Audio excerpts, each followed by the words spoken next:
Hello வணக்கம் மக்களே, welcome back to football காதலன்ஸ் அனதர் வீடியோ.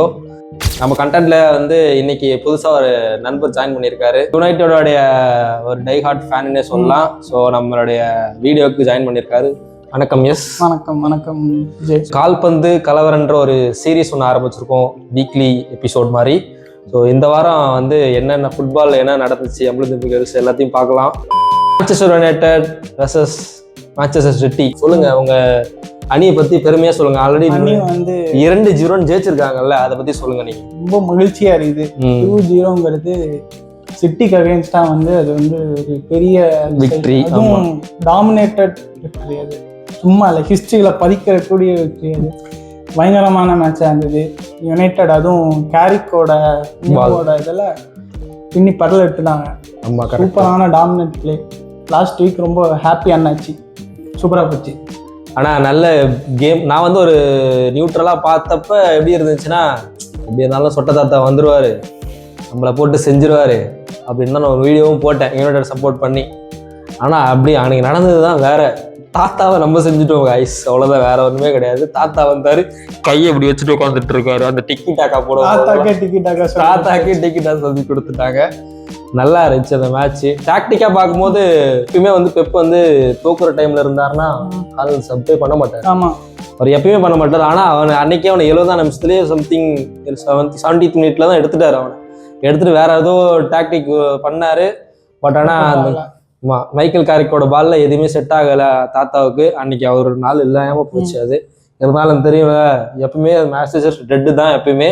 இருந்தாலும் அப்பப்போ வந்து ப்ளூ வந்துட்டு போவோம், ஒன்றும் பண்ண முடியாது. அதை ஏதாவது இப்போ ரீசெண்டா ஒரு சுமாரா ஒரு 10 வருஷமா வந்துட்டு போகுது. 10 வருஷமா முன்னாடி தான் நாங்க தான், நீங்க தான் 10 வருஷமா நாங்க தான். கரெக்ட். கோபி மேனோ நல்ல பர்ஃபார்மன்ஸு. ஏன்னா வந்து ரூபன் அவனுடைய அண்டர் மேனேஜர்ல அவன் வந்து எந்த ஸ்டார்ட்டுமே பண்ணவே இல்லை. டைமிங் தரல, ஸ்டார்ட்டே பண்ணல. ஃபர்ஸ்ட் வந்து அவரு மைக்கேல் கேரிக் வந்த உடனே ஃபர்ஸ்ட் மேட்சே அவனை வந்து ட்ரஸ்ட் பண்ணி உள்ள இறக்குனாரு. அது வந்து ஒரு பெஸ்ட் மூவா இருந்துச்சு. அன்னைய டேல எனக்கு அதுதான் ஒரு பெஸ்ட் மூவ்ன்ற மாதிரி தெரிஞ்சிச்சு. அப்படியே இந்த சைடு சிட்டி வைஸ் பார்க்கும்போது ஒன்றும் இல்லை, அந்த பேச்சுங்கள்லாம் கொஞ்சம் குறைச்சிக்கணும்னு நினைக்கிறேன். சிட்டி சேர்க்கி பேசுனது பேசிட்டீங்க வந்து தேவையில்லாத பேச்சு தான். அந்த தேவையில்லாத பேச்சுக்களாலாம் இப்போ வந்து அடி வாங்கிட்டு போயிருக்காங்க. அது ஒன்றும் இல்லை, அது பெஸ்ட் மேட்ச். பட் இந்த வீக்கெண்ட்ல ஒரு மான்செஸ்டர் யுனைடெட் ஃபேனுக்கு ரூபன் அமரோன் போனது பிறகு ஒரு நல்ல விஷயம்னா, ரொம்ப வருஷம் கழிச்சு அந்த மாதிரி அட்டாக்கிங் ஃபுட்பால் ஒரு டிக்கி டாக்கா ஸ்டைலில் ஆடினாங்க. பியூர் கிளாஸ், ஃபுல்லா பயங்கரமான அட்டாக்கிங். அதுவும் கவுண்டர்ஸ் எல்லாம் மிஸ்ஸே பண்ணல. குயிக் கவுண்டர்ஸ், பால் மிஸ் பண்ணாங்கன்னா உடனே பால் எடுத்துட்டு குயிக்கான கவுண்டர்ஸ்.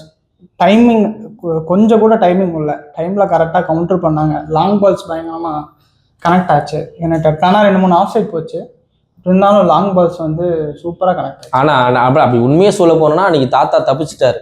சொட்டதானா 4-0 ஃபைனல். அது 2 ஆஃப் சைட் கோலு.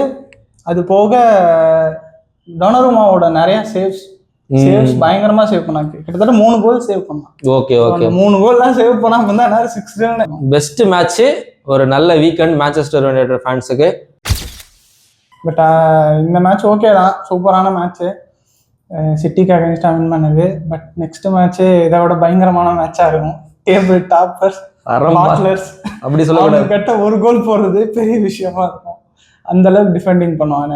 அப்படி சொல்லக்கூடாது. ஹரம் வர்சஸ் ஹலால் பால்னு சொல்லிக்கலாம். இப்ப இருக்கிற ஹலால் பால் பிளஸ் அட்டட்டாவோட ஹரம் பால் அப்படின்னு சொல்லிக்கலாம். சரி, அடுத்து என்ன? அடுத்தது அப்படியே போனோம்னா இந்த வாரம் ஒரு பெஸ்ட் மேட்சா பார்க்க போனா ஆப்பிரிக்கன் கப் ஆஃப் நேஷன். ரொம்ப பெருசாலாம் போற மாதிரி இல்ல. செகண்ட் ஹாஃப் பார்த்தா ஏதோ ரணக்கொடலாம் பண்ணி வச்சுட்டு இருக்காங்க. WWE சாரிகள்லாம் எடுத்துட்டு டிஎல்சி மேட்ச் நடந்துகிட்டு இருக்கு. கண்ணுகள்லாம் வந்துட்டானு. இன்னும் கொஞ்ச நாள் வந்து எல்லாரையும் ஆளுக்கு கை கலப்பெல்லாம் ஆயிட்டு இருக்கும் போல உள்ள, அந்த மாதிரி இருந்துச்சு. டெத்தே விழுந்திருக்கும் போல அந்த. ஆனா சாதியோ மானே வந்து அவர் தான் வந்து சவுத் ஆப்பிரிக்காவுடைய கோட்டுன்ற மாதிரி ப்ரூவ் பண்ணியிருக்காரு அகைன் ஒரு டைம். அதுதான் ஒரு உண்மை அந்த மேட்ச்ல. பட் அவர் தான் வந்து அந்த எல்லாருமே வந்து வாக் ஓவர் பண்ணி உள்ள போகும்போது, ஏன்னா அந்த கொஞ்ச நேரத்துக்கு முன்னாடி தான் அக்யூமோட ஃபவுல் பண்ணி அதை வந்து டிஸ்அலவுட் கோல் கொடுப்பாங்க செனகலுக்கு. ஸோ அது வந்து அவனுங்க வந்து ஒரு மாதிரி ரிக்ரெட்டாக ஃபீல் பண்ணி ஆக்சுவலாக அது கோல், அது அவ்வளோ பெரிய ஃபவுல்லாம் இல்லை. பிரீமியர் லீக்லாம் வந்தீங்கன்னா அது கோல் தான் எனக்கு தெரிஞ்சு. லைட்டாக தலை போட்டான், அதான் வந்து ஃபவுலுன்னு சொல்லி அந்த கோல் டிஸ்அலவுட். அது லாஸ்ட் மினிட் வின்னர் ஆயிடுச்சு. அப்புறம் அந்த சைடு பெனால்ட்டி. ஆமாம், அப்படியே பார்த்தா அது பெனால்ட்டி. ஆக்சுவலி அது பிரவீன் டியாஸோட பெனால்ட்டி வந்து 50-50 தான். ஏன்னா அவன் வந்து டாலு, இவன் ஷார்ட்டு. அப்படி இருக்கும்போது 50-50 இருந்தாலும் பார்த்தீங்களா, கர்மா வந்து எப்போ வேலை செஞ்சிச்சு. அதுக்கப்புறம் அவனுக்கு வந்து என்ன பண்ணானுங்களோ தெரில. பட் ஆனால் அது வந்து இவருக்கு பிரஹீம் டியாஸ் வந்து பெனால்ட்டி எடுத்தாரு. அவர் மாதிரி எடுத்தாரு. இல்லை, அதான் சொல்ல வரேன், நீ டீசெண்டாக சொல்ல வரேன். பெனால்ட்டி எடுத்தாரு, எப்படி எடுத்தாருன்னு உங்களுக்கே தெரியும். பட் ஆனால் அதை சேவ் பண்ணிட்டாங்க. அதான் கர்மா. அன்னைக்கு நடந்த கர்மாவே எனக்கு அதான் நினைக்கிறேன். பட் எண்ட் ஆஃப் த டே பார்க்கும்போது செனகல் வந்து டிசர்வ் மாதிரி தோணுச்சு. ஏன்னா கண்டிப்பாக 100% மொராக்கோல வந்து அவனுக்கு என்னென்ன பண்ண முடியுமோ டவலுக்கு எடுத்து ஒலிய வச்சு என்ன பண்ணுவோம். அவையில ஃபேன்ஸே இல்லை, செனகல் ஃபேன்ஸ்.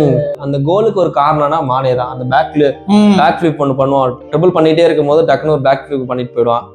ஃப்ளிக் ஒன்று பண்ணி விட்டானா அது அப்படியே கவுண்டர் ஆயிட்டாக மாறிடும் பின்னாடி வந்தவன். பட் அது அந்த விஷயம் வந்து அவன் பார்த்துட்டு அதை பண்ண பார்த்தியா, அதுதான் வந்து எனக்கு இந்த கோலுக்கான மூமெண்ட்ன்ற மாதிரி எனக்கு தோணுச்சு. அதனால தான் நான் வந்து இந்த சாதியோ மானே 1 செகண்ட் இந்த கோட்டுன்ற மாதிரி நான் சொல்லியிருக்கிறேன். அது பட் பெஸ்ட் மேட்ச்சு. ஆக்சுவலாக அந்த மேட்ச் முடிச்சிருக்கலாம், இன்னொரு சான்ஸ், பயங்கரமான சான்ஸ். அதே ஸ்ட்ரைக்கர் மொராக்கோவும் நல்ல பிளே தான். என்ன அவனுக்கு பிளேயர்ஸும் வெளியே இருக்க பால் பாய்ஸ் தான் சரி இல்லை, மற்றபடி மொராக்கோ பிளேயர்ஸும் டிசர்வ்ட் தான். பட் எண்ட் ஆஃப் த டே என்ன நடக்கணுமோ அப்படிதான் நடந்துச்சு. அந்த மெண்டியோட சேவ் பண்ணி தான் ஜெயிக்கணுன்ற மாதிரி இருந்திருக்குது. அது பெஸ்ட் மேட்ச் தான் இருந்துச்சு. ஆமா, சரியான சேவ்ஸ், ஒரு 3-4 சேவ்ஸ். போனோ தரமான அல்ஹிலால் பிளேயர் அவன். நல்ல அண்ணன் சொல்லி கொடுத்துருப்பாரு எப்படின்னு. இல்ல, அவன் தான் நம்மள முடிச்சு விட்டான் 2022. ஞாபகம் இருக்கா? ரவுண்ட் ஆஃப் மலரும் நினைவுகள். அவன் தான் நம்மள முடிச்சு விட்டான். என்ன இருந்தாலும் இந்த டைம் யாருன்னு தெரியும்ல. இந்த டைம் நாங்க 2026 எங்க நிலைமை 2026 அண்ணன் தான். பட் ஆனா எங்க நிலைமை ரொம்ப மோசமா போயிட்டு இருக்கு. எங்க நிலைமையில பேசுறதுக்கு கட்டி ரெடி பண்ணிருக்காங்க. ஏத்துறதுக்கு மட்டும் தான் குறை. ஏத்திடுவாங்க, ஏப்ரல் மாசம் ஏத்திடுவாங்க எல்லாரையும். சங்கே எம்பாப்பே தான் ஊர்தரானமா தண்ணி தேவையில்லாம எங்கள்கிட்ட வராங்க. கண்டென்ட் பேசிட்டு வீடியோ முடிச்சுட்டு போயிட்டே இருப்போம். ஓகே மக்களே, ஸோ இதுதான் இந்த வாரத்தோட வீடியோ. ஸோ நெக்ஸ்ட் வாரம் வீக் 2ல வந்து உங்களை மீட் பண்ணுறேன். ஸோ இந்த வீடியோ பிடிச்சிருந்தா மறக்காமல் லைக், ஷேர், சப்ஸ்கிரைப் பண்ணிக்கோங்க. மறக்காமல் இன்ஸ்டாகிராமில் ஃபாலோ பண்ணிக்கோங்க. ஸோ நெக்ஸ்ட் வீடியோவில் மீட் போடுவோம். நன்றி, வணக்கம்.